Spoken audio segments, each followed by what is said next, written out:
My name is Leonardo. I had elderly parents who said they weren't my blood relatives. My real parents died in a car accident when I was very young.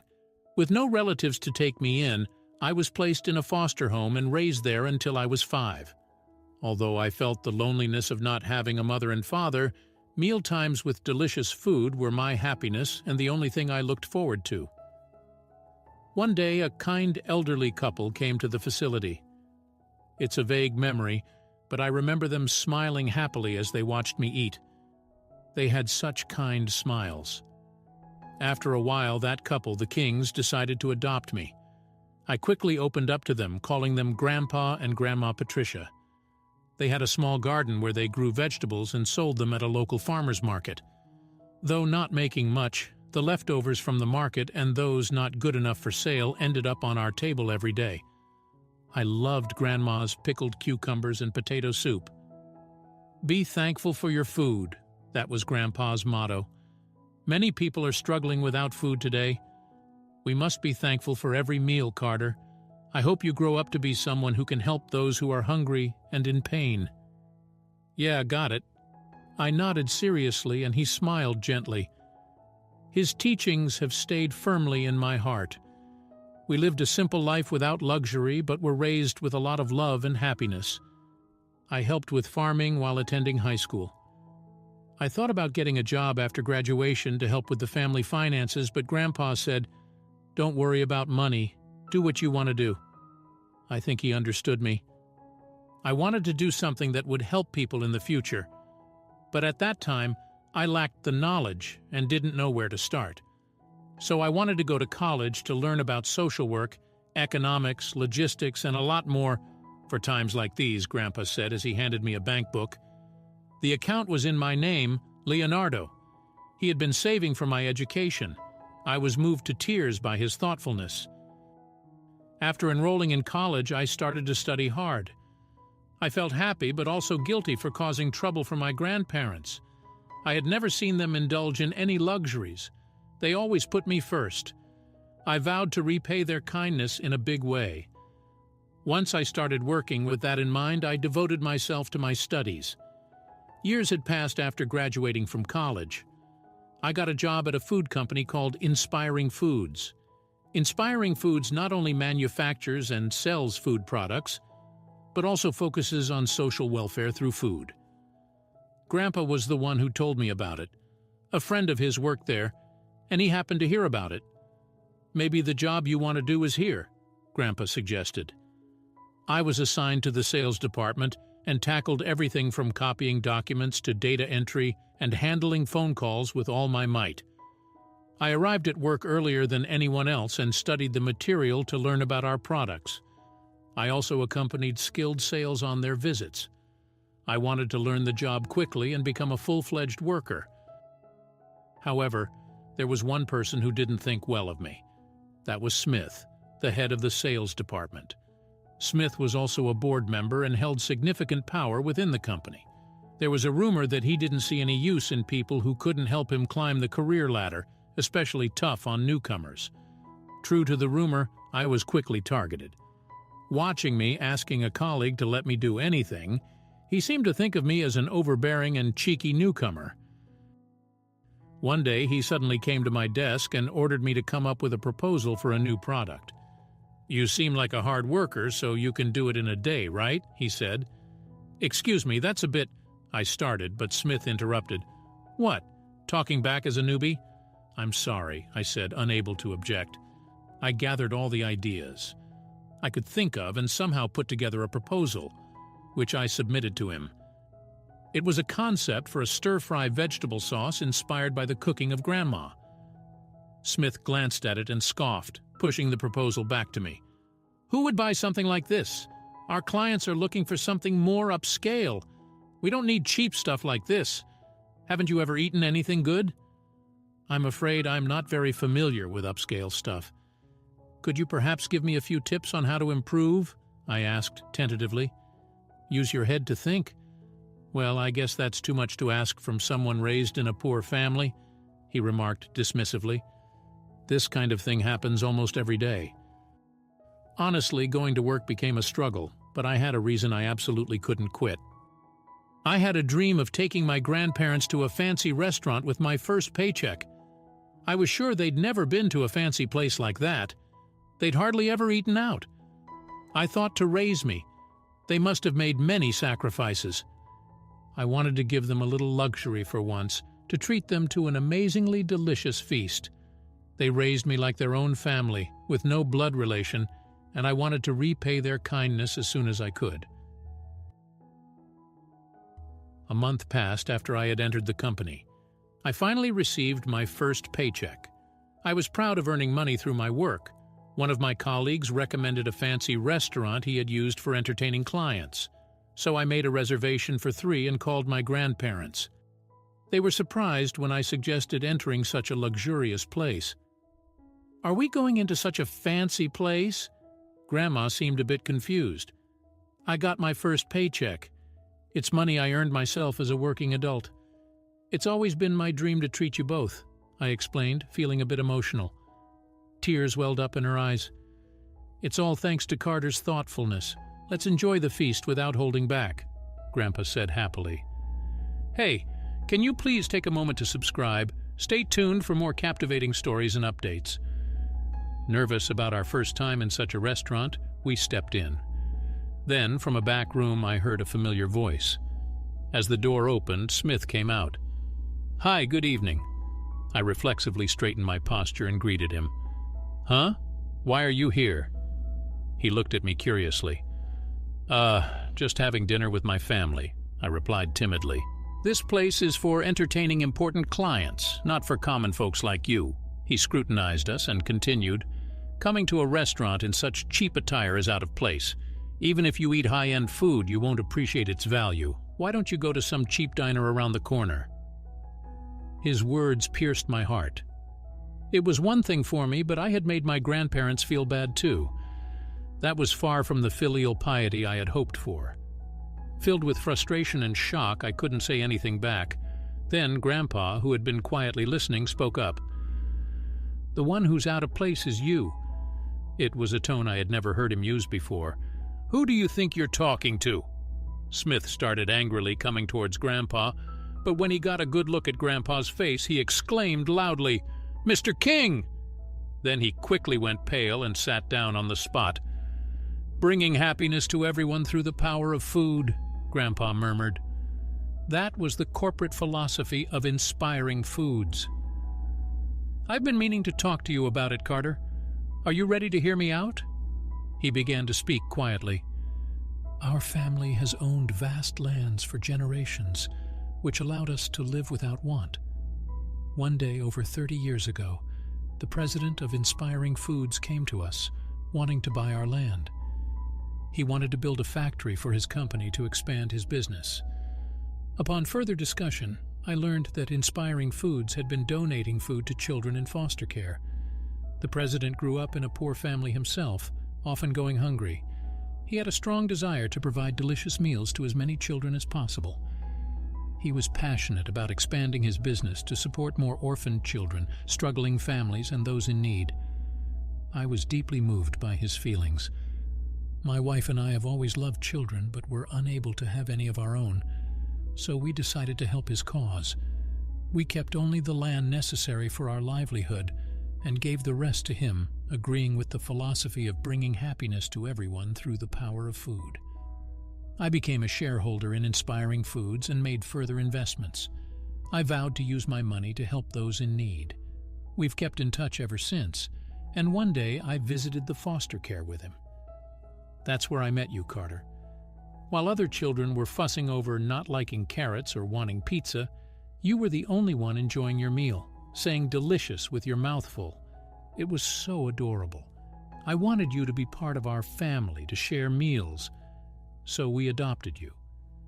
You grew up to be a very kind-hearted young man capable of empathy.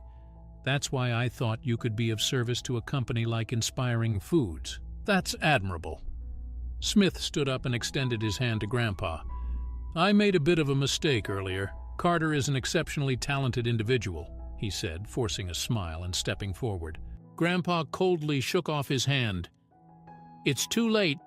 You will never understand the true value of a meal, the value of sharing a table with loved ones.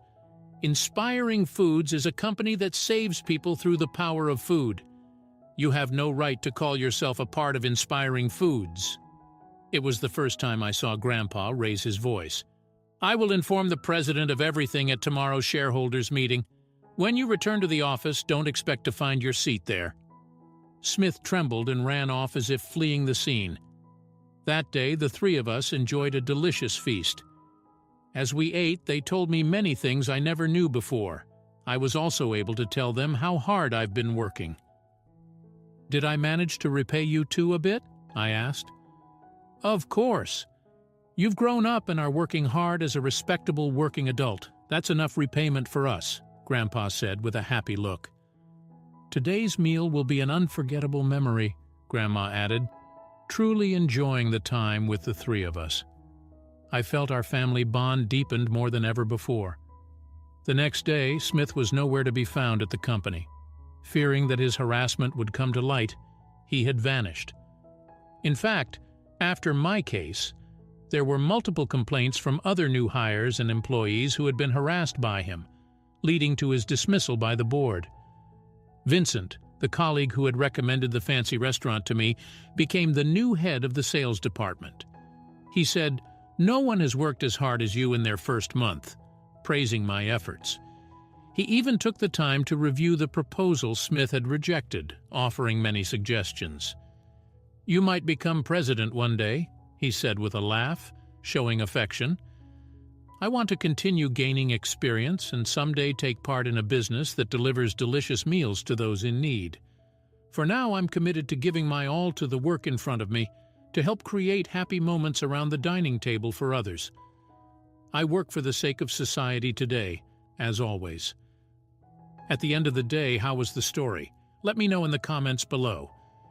And don't forget to like and subscribe for more awesome stories like this. Thank you, and I'll see you in the next video.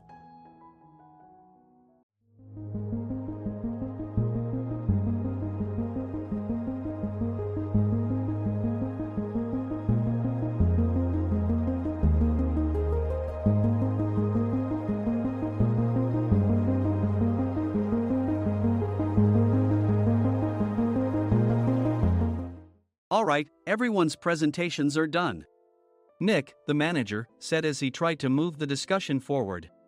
Excuse me, I haven't. I recently found out something.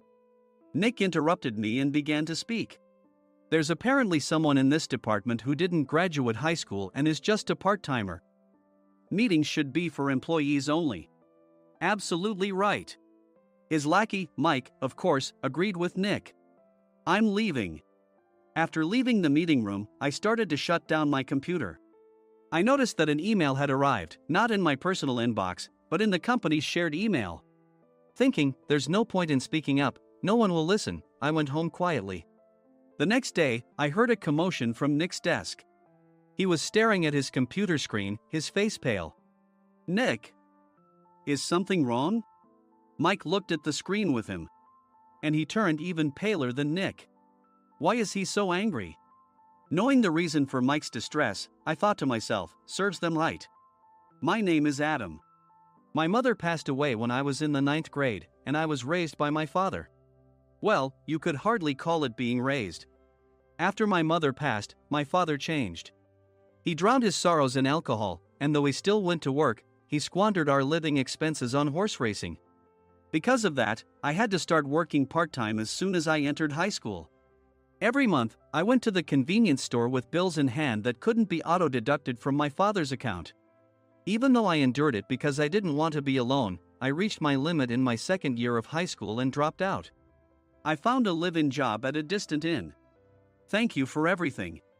The day I left home, my father, still staring at the TV, spoke. Take care. That was our last conversation. Back then, 18 wasn't the age of majority, so I needed my father's permission to work, and I couldn't hide my place of employment.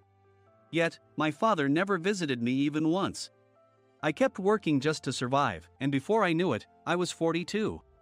Years of hard work paid off, and I was transferred to the headquarters. I was thrilled to be recognized by the company, as I thought I'd be working in the field until retirement due to my lack of formal education. Listen up. Our work can change the future of our employees. Don't drag us down. On my first day after the transfer, Nick, dressed in an expensive suit, spoke sternly. There was a reason for this. Our inn was located in a prominent tourist destination, known so well that everyone in the state could sing its commercial jingle. At its peak, we had 5 locations within the state.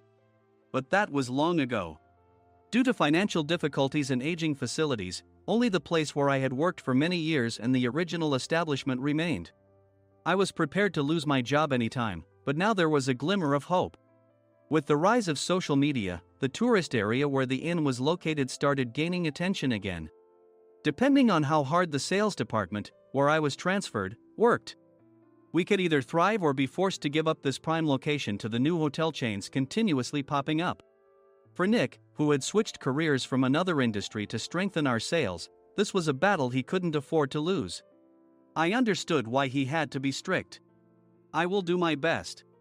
Nick sneered at my enthusiastic declaration. Did you not hear what I said? I'm sorry. I thought I was listening carefully. Out of habit from years of customer service, I apologized reflexively, though I had no idea what had offended him. Someone was watching me with a smirk. In this department, there are those who are expected to excel and those who have been shoved here because they have nowhere else to go. You are the latter. It was Mike, the section chief. He's 7 years younger, at 35. But he was called to headquarters much earlier than I was and had been moving around within the headquarters ever since. I'm not jealous, but I can't accept that he's my boss. Graduating from a prestigious university, he has an unusually high pride and caused many problems as a newbie, making things very difficult for me when I was the front desk leader.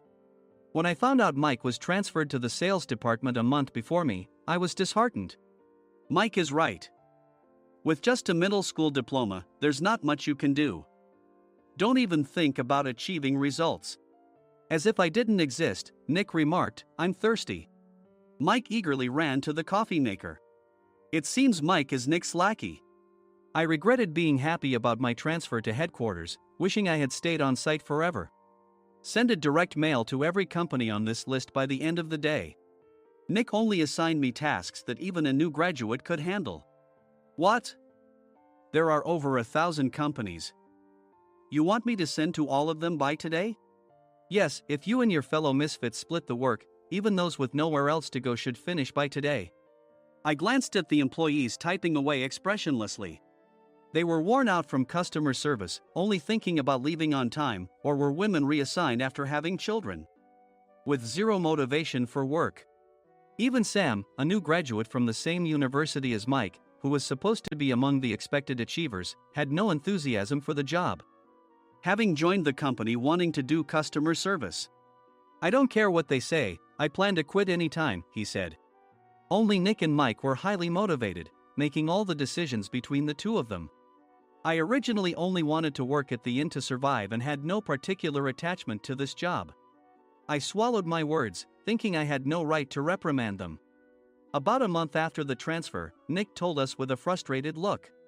To commemorate the 50th anniversary, we've decided to create a plan exclusive for one group per day. Originally, Mike and I were supposed to come up with it, but our president, Mr. Thompson, insists on hearing everyone's opinions. So, you all get a chance. As Nick explained, Mike began handing out prints. Make sure not to embarrass Nick. If your ideas are half-baked, you'll have to redo them. It seemed that they had printed his handwritten notes by Mr. Thompson, which included several questions and a section for free responses. It made sense why Nick had to seek our input, given that all responses had to be submitted to Mr. Thompson. We were given a week to think about it, and a meeting was scheduled to compile our ideas. My plan is to let guests enjoy both the old and modern America. Nick began the presentations. Guests would watch a master confectioner at a nearby traditional sweet shop make sweets in front of them. The welcome drink would be premium tea in a bottle. Nick's plan was certainly attractive. After his presentation, Nick called on us to present in the order we were seated. Just as I stood up for my turn. All right, everyone's presentations are done. Excuse me, I haven't. I recently found out something. Nick interrupted me. There's someone in this department who didn't graduate high school and is just a part-timer. He was likely talking about me.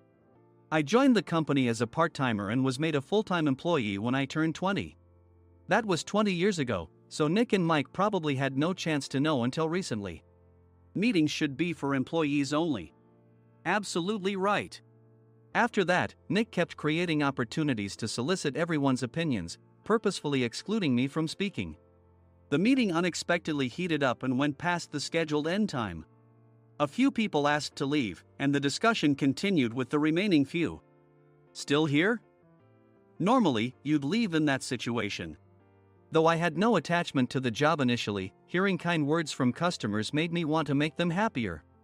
For someone like me, with nowhere to go, the inn was my home and customer service was my life.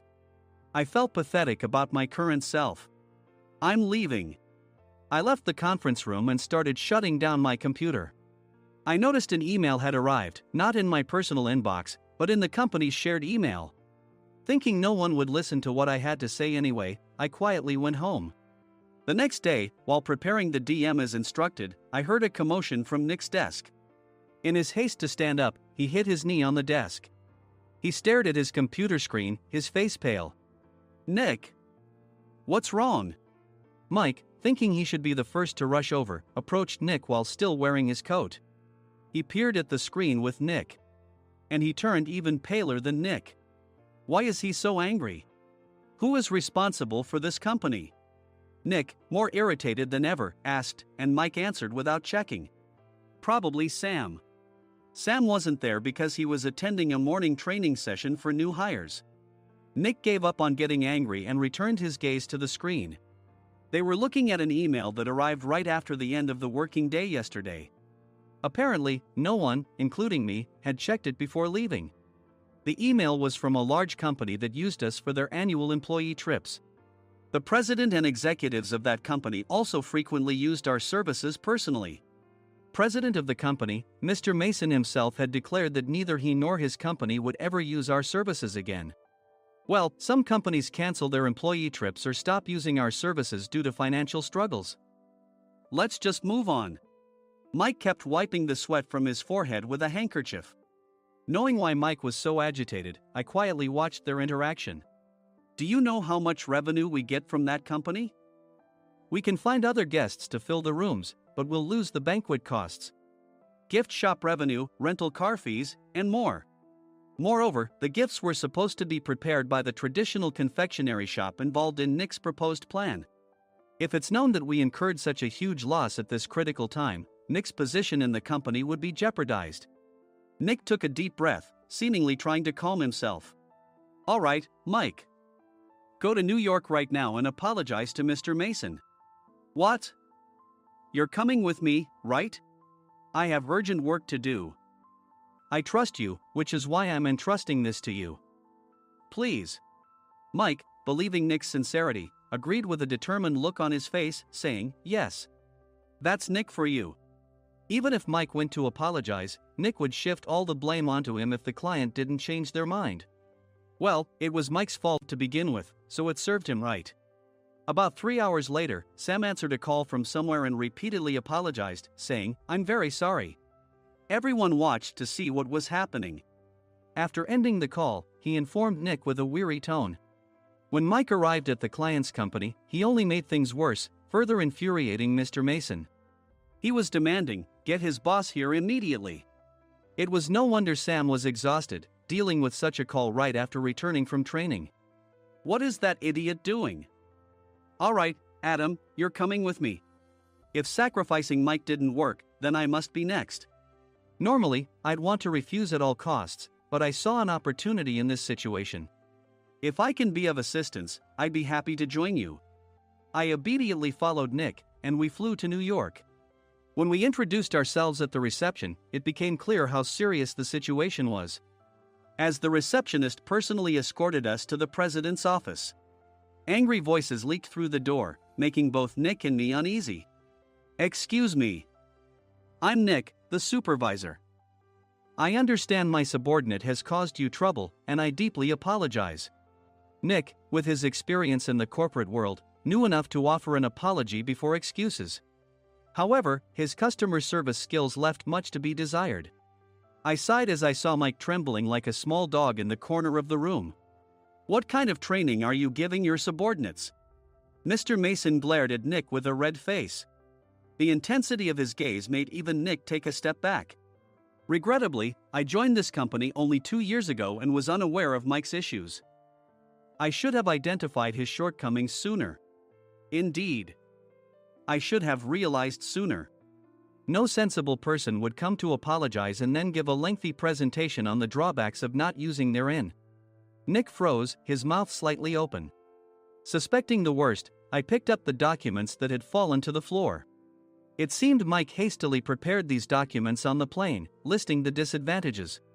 Disadvantage 1: if you change the venue for the company trip, employees might suspect it's for cost-cutting reasons, leading to a negative impression. Reading it aloud half-jokingly, Nick snatched the papers from my hand and checked the contents with a furious expression. Among the stack of documents was a receipt from a nearby convenience store's copy machine. I felt a pang of dread, hoping he hadn't shown the receipt as well. What do you think he said when I asked what kind of nerve he had to do this? I'm very sorry. Faced with the dire situation, Nick must have thought there was nothing left to do but apologize. In a voice smaller than I'd ever heard from him, he uttered words of apology. He said, "I'm a Harvard graduate. I don't believe I said anything wrong." "Mike, what have you done?" Forgetting his plan to pin the blame on Mike, Nick yelled loudly, even in front of Mr. Mason. "I didn't do anything wrong." "You're still saying that? Look at him." Mike pointed at me with a shaking hand. "I was assigned to headquarters in my 20s and now I'm a section chief. This guy only made it to headquarters at 42. Everything I've done proves I was right. So why are we losing the contract?"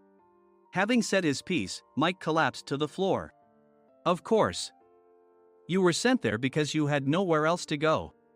Mike never expected to hear such words from someone he looked down upon. He lunged at me, and Nick hurriedly stepped in to stop him. "Mr. Thompson told me Mike is a quick thinker, and to take good care of him." There's no way he was pushed aside. "Don't make things worse here. He didn't say quick thinker, he said only quick-witted, didn't he?" I don't remember that part." I recalled the many troubles Mike caused when he was a newbie. When Mike was on the front line, his pride was so high that he never apologized to customers. Customer service, especially in our job, doesn't work alone. It brings both good and bad situations. If the front staff or housekeepers made mistakes, or the cleaning company didn't properly clean a room, one had to apologize to the customers regardless of personal fault. Mike, in such situations, would never apologize, insisting he wasn't at fault. This often angered customers, and as the front desk leader, I frequently had to apologize on his behalf. He caused complaints and disrupted operations, which is why he was quickly moved to headquarters. In departments where he didn't interact directly with customers, his quick thinking was beneficial and things went well. But it seemed his flaws were starting to show. Corporate reservations are supposed to be entered into the system by the sales representative. But a quick check yesterday revealed that more than 10 items were missing from the client's reservation. The handover document clearly stated what needed to be prepared. Why didn't you enter it into the system? Why do we have to give them special treatment?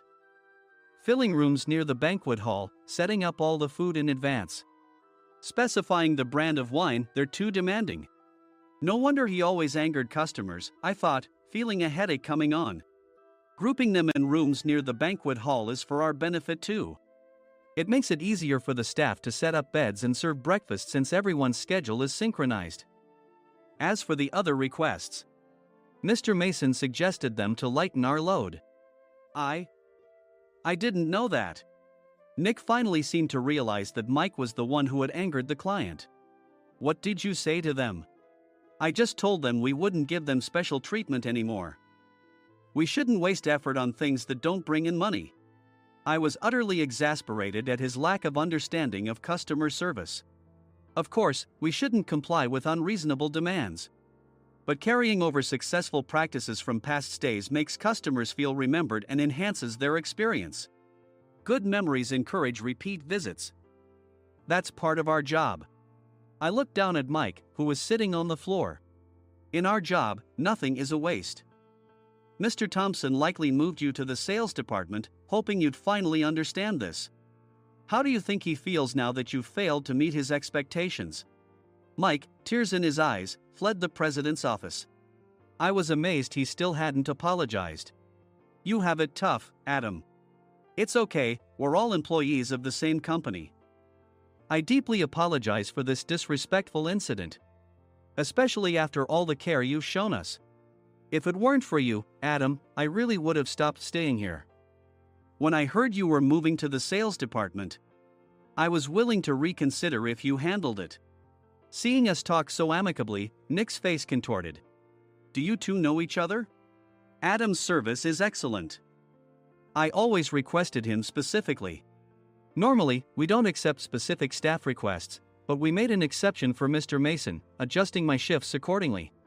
He had personally stayed at our hotel just before my transfer, and during casual conversation, I mentioned, I'm moving to the sales department soon. If I hadn't told him then, things could have been much worse. Please continue to take care of us. I look forward to it. On the return flight, Nick awkwardly offered me a can of beer. It's still working hours.